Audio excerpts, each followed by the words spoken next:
This hotel has to be one of the cutest airport hotels ever. This is called the Atrium Hotel at Orange County Airport, and it seems to have the perfect mix of unique decor while still feeling homey. In addition to the queen-size bed, they had a couch over here, and then one of my favorite features is that you could head out onto this balcony. These chairs were so comfortable. The view wasn't necessarily the greatest, but it's sunny California, I'll take it.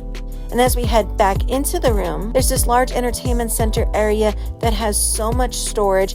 Down here, they have a mini fridge. And one of the most unique things is that they have a large television. However, you're actually able to pull these mirrors over, so if you want to separate from technology, you very easily can. And then as we head over this way, the vanity was located outside the bathroom. Totally love that mirror. Not a fan of this closet though. It's typical of airport hotel closets. And then this was the bathroom, and it had both a shower and a tub combo. Even though this hotel is located right across the street from the airport, it's so quiet, I so recommend it.